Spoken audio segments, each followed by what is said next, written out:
Donc, Monsieur Castaner, vous venez de médailler 5 de mes collègues qui sont sous le coup d'enquête. Donc, on verra bien ce que donnent les enquêtes. Mais en attendant, il aurait été de bon goût de suspendre les médailles. Ils sont dans l'affaire de Steve à Nantes, ils sont dans l'affaire de Madame Le Gay, ils sont dans l'affaire de Zineb Redouane.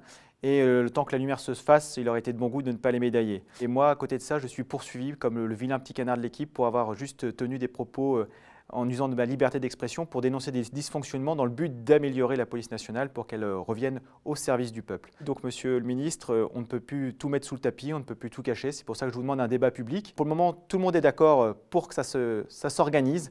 Il manque une seule réponse, la vôtre. Auriez-vous le courage de le faire ou pas? Ou alors allez-vous rester caché et rester dans de la propagande plutôt que dans du débat? Monsieur Castaner vient de faire une promotion de médaille de la sécurité intérieure, dite promotion Gilets jaunes. Plusieurs milliers de collègues ont été médaillés. Malheureusement, cette promotion est polémique et entachée un petit peu de choses assez honteuses, car des collègues qui sont sous le coup d'enquête assez graves sur la charge contre Madame Le Gay, ce qui s'est passé à Nantes avec Steve qui a disparu, font partie des gens qui sont médaillés. À côté de ça, on a des collègues qui ont fait le travail en conscience et comme ils pouvaient avec les moyens et les ordres qu'on leur donnait, qui ne seront pas médaillés.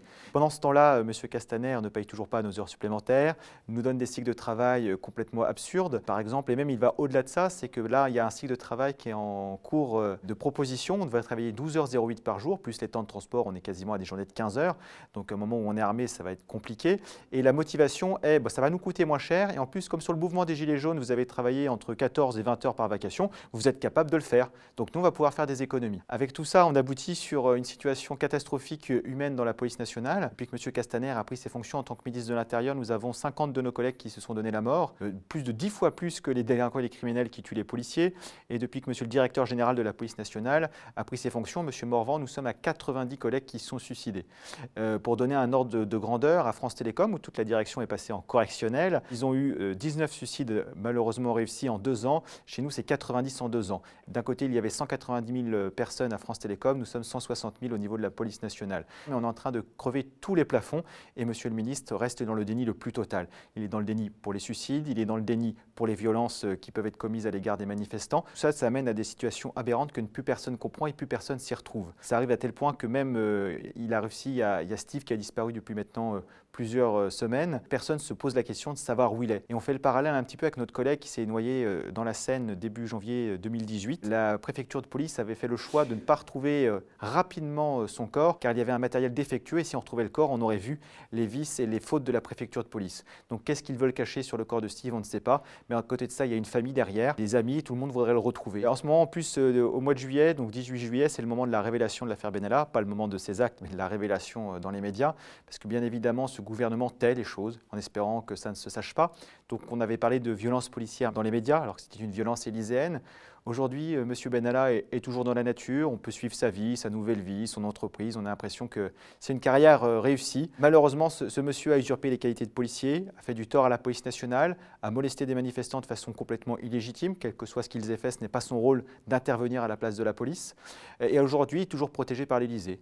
À côté de ça, nous avons également des syndicats comme Unité SGP qui, un de leurs délégués, avait déclaré sur une chaîne à heure de grande écoute « Bamboula, c'est convenable ». Parce que les mots bamboula, d'accord, ça ne doit pas se dire, etc. Ça reste encore à peu près convenable. Ce monsieur est toujours dans la police, n'a eu aucune sanction, alors que dans le code pénal, c'est un acte raciste. Même chose, nous avons le secrétaire général d'Unité SGP qui a dit, quand quelqu'un a ramassé une grenade et qui a eu la main arrachée, il a dit « bien fait pour sa gueule ». Il se penche et récupère. C'est très cru, mais c'est bien fait pour sa gueule. Alors effectivement, c'est malheureux, c'est pas une bonne idée de ramasser une grenade. De là, se réjouir qu'il ait perdu sa main, il y a quand même une grande différence. Nous sommes là pour protéger les gens. Après, si les gens font des erreurs, c'est malheureux pour eux, mais se réjouir de leur malheur est quand même abject. À côté de ça, j'ai cherché à débattre avec M. Castaner, on a lancé des alertes.